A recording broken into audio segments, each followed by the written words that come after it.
ada banyak Tuhan gitu loh Bapak Ibu.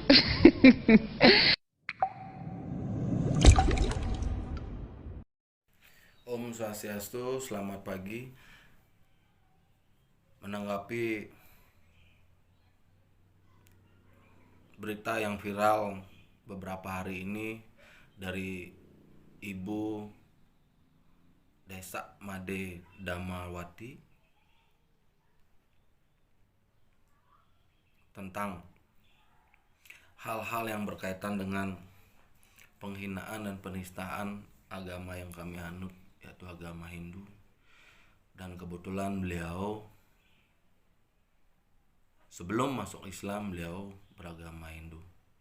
Jadi paling tidak yang saya tahu, yang saya sempat baca di media, dia pernah sampai SMA di Denpasar, yang artinya beliau sudah menjalani atau sudah menekuni agama Hindu itu sampai umur, anggap kurang lebih umur 15. Paling tidak beliau tahu sedikit tentang agama Hindu. Nah, jadi saya pribadi di sini sangat mengutuk apa yang dilakukan oleh Ibu Made Desa Damawati, karena beliau telah menjelek-jelekan agama kami, beliau telah menghina agama kami dari beberapa wacana yang beliau berikan, yaitu tentang Trimurti, banyak Tuhan katanya, kemudian nyepi dia ke gunung, amburadul katanya jiwanya, kemudian ke alun-alun katanya beliau melihat orang Aben, dan sebenarnya tidak ada di alun-alun orang Aben itu yang di kuburan. Nah, jadi sedikit saya, kebetulan nama saya Gede Maruta, saya sempat lama di Jakarta, sampai 26 tahun saya di Jakarta, dan di sana saya bergaul dengan beberapa banyak orang agama Islam, Kristen, Hindu, Buddha, dan lain-lain. Dari 26 tahun saya di Jakarta, saya tidak pernah menyinggung untuk agama yang lain, menghina agama yang lain. Bahkan kami hidup bertoleransi dengan teman-teman kami yang Muslim, karena mayoritas Muslim di sana. Saya kebetulan tinggal di Pondok Gede. Di sana saya dulu punya toko di sana, kurang lebih ada beberapa lah toko saya di sana, dan setiap toko saya ada tempat persembahyangan, yaitu yang disebut dengan pelangkiran.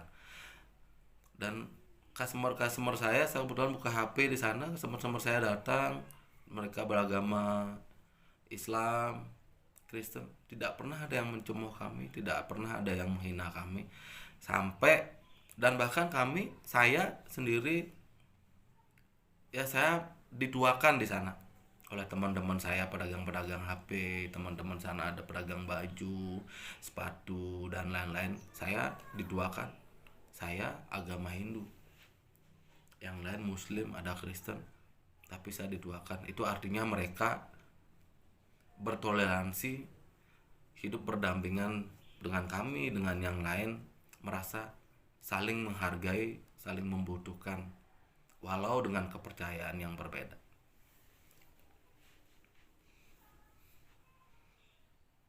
Nah, saya mengamati di sini Bu Desa. Artinya Bu Desa ini dari awal sampai sekarang ya masih galau dia. Dia mengatakan di Hindu dia tidak ada merasa tenang, nyaman, dia masih galau. Dan kemudian beliau masuk Islam, artinya masuk Islam dengan harapan beliau bisa menjamin kehidupannya, kemudian menjamin pikirannya, atau dan yang lain, membuat dia menjadi tenang. Tapi setelah saya amati sampai sekarang, artinya beliau masih tidak tenang. Artinya beliau tuh masih gundah gulana, masih galau, masih belum menemukan jati dirinya. Yang artinya beliau, saya pribadi berpikir beliau tidak pantas menjadi penceramah, yang artinya beliau akan merusak citra daripada agama-agama kita, agama Hindu, agama Islam. Di agama Hindu sendiri kami merasa dihina. kami merasa dilecehkan. Kemudian bagi teman-teman kami yang beragama Islam, artinya di sini ibu desa ini kan merusak agama Islam juga jadinya di sini. Artinya beliau masuk Islam dengan harapan pingin jiwanya menjadi tenang, tapi sekarang malah menjelek-jelekan agama yang lain di saat dia beragama Islam. Artinya Islam kan di sini kan dijelekkan juga oleh dia. Nah, kami mohon pada teman-teman di Jakarta, teman-teman di mana, ayo kita sama-sama luruskan, ayo kita sama-sama perbaiki ibu desa ini.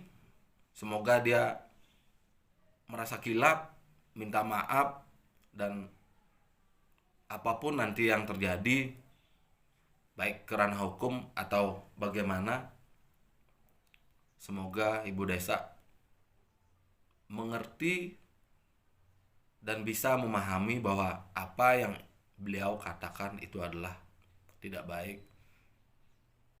Oke, terakhir buat ibu desa,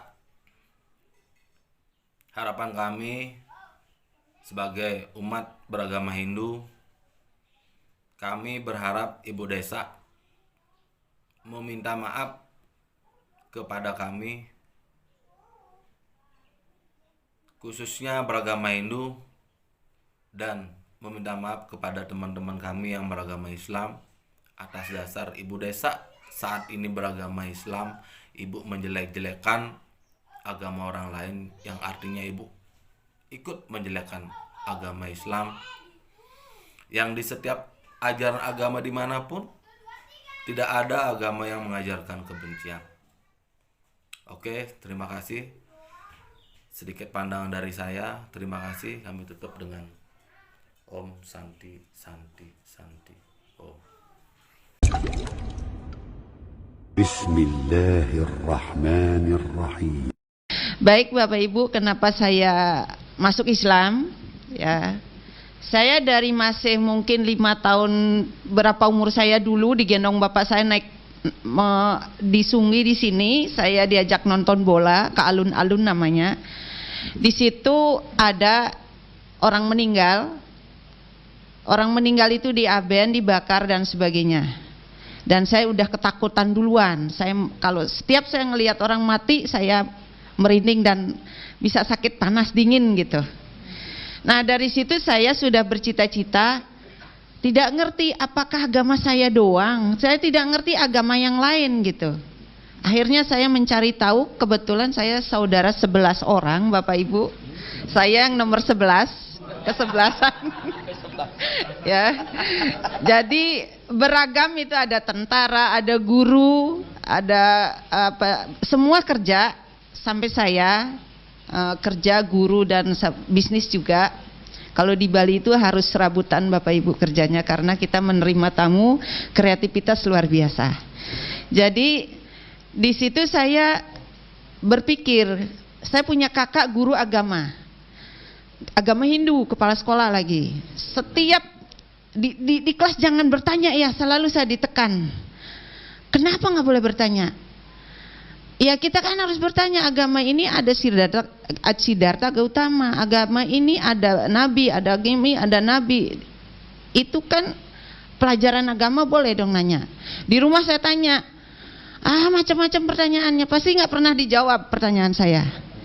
Kenapa kita tidak boleh membaca kitab, Pak? Terus Pak, slide-nya Pak.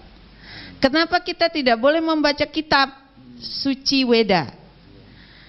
Di situ ada Yajurweda, Atharwa Weda, ada 4 ya Bapak Ibu.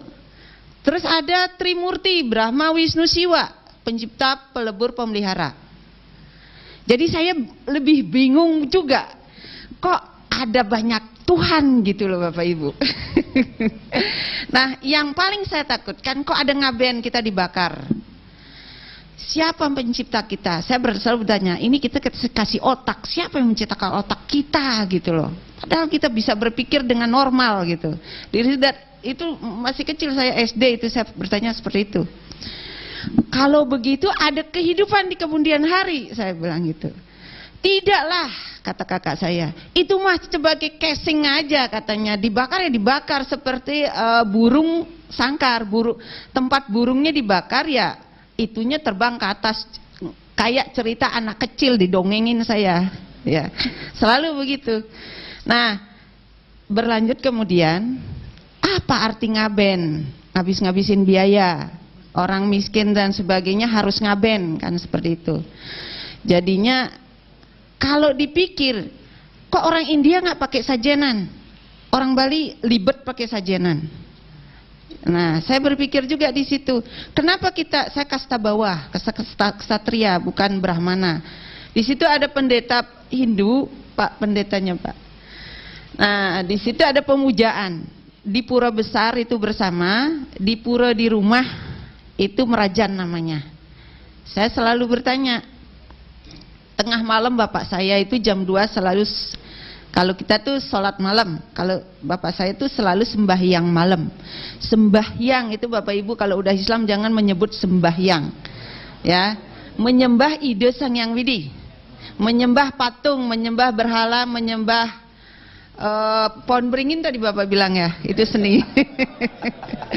Pohon beringin itu diselimutin pakai putih sama hitam. Putih itu suci, hitam itu melebur, hitam gelap. Jadi ada di situ ada, ya kalau saya pribadi mengimplementasikan, mengasosiasikan bahwa, mohon maaf nih, agama Hindu itu menurut pribadi saya budi akal manusia. Kenapa budi akal manusia? Diakal-akalin gitu Bapak Ibu. Ya, coba menurut saya setan terbesar di dunia ini apa? Bapak Ibu tahu, pernah membaca setan terbesar di dunia? India, India, Bali, Cina, Korea. Ya. Kenapa banyak? Pertama tidak ada ajan. Dijemput setannya, dipakai sajenan, dipakai potong ayam putih hitam, disajikan di situ di depan rumah. Saya baru pulang dari Jakarta dulu, saja tuh terguling-guling, wah ini ada setan yang menjemput saya. Maka saya sendiri membaca ayat kursi sampai pagi lagi. Tengah malam saya di rumah saya di kampung, rumah saya tidak pakai tidak pakai pagar karena blong begitu. Saya perhatikan, saya di situ di tengah ada tuyul 7 yang nginterin saya. Kakak saya berperang dengan saya begini, kamu pulang jangan pakai jilbab. Saya nggak suka. Waduh, ini kakak udah ketularan setan nih, masuk nih setan. Karena iya Bapak Ibu, setan itu jemput disembah. Setan itu tidak dijemput. Kalau Bapak Ibu ajan, pintu jangan dibuka. Karena itu apa? Mohon maaf, manusia yang sebelumnya tidak Islam itu masuk ke neraka, itu dia mau kembali. Itu yang saya baca, makanya saya masuk Islam. Itu kembali ke dunia. Saya minta taubat ya Allah, saya ingin berbuat baik ya Allah. Itu hidup sesudah mati, saya baca itu. Dia bertobat, makanya dia ada di pintu-pintu yang adem. Maka kalau ajan jangan buka pintu, itu disebut dengan setan tidak diundang. Tapi kalau di Bali itulah setan diundang, karena disiapkan sajenan. Saya setiap pulang ke Bali, kemarin pulang ke Bali karena ikut Pemnas, itu udah panas dingin, mohon maaf saya sakit seminggu lebih, saya rukyah sendiri itu. Nah saya masuk Islam, ada orang yang menyirami dengan kembang. Saya nggak mau saya sirami dengan kembang Bapak. Saya masuk ke Bogor, teman saya ada di Bogor. Buat apa bapaknya nyiramin saya dengan kembang? Nggak ada di kampung saya itu mandi dengan kembang gitu. Akhirnya saya nggak berteman, saya jauhin temannya, ini udah musyrik, saya pikir saya begitu. Setelah begitu, saya melihat di Salemba ya, Salemba Jakarta Pusat, orang meninggal. Ini ada sekian hari itu, sekian hari dan sekian hari sebagainya itu. Saya berpikir di kampung saya begini upacaranya. Orang meninggal ada 7 hari sampai 100 sekian hari diupacarakan. Saya nggak benar juga di hati saya. Nah, Di Salemba, di belakang rumah saya dulu, saya tidak bisa banyak surat yang saya baca, maka saya sering ke masjid daripada saya ngejinjing. Bapak tahu di situ ada, nah sajenan disinjing di kepala, jauh kan, ke pura jauh.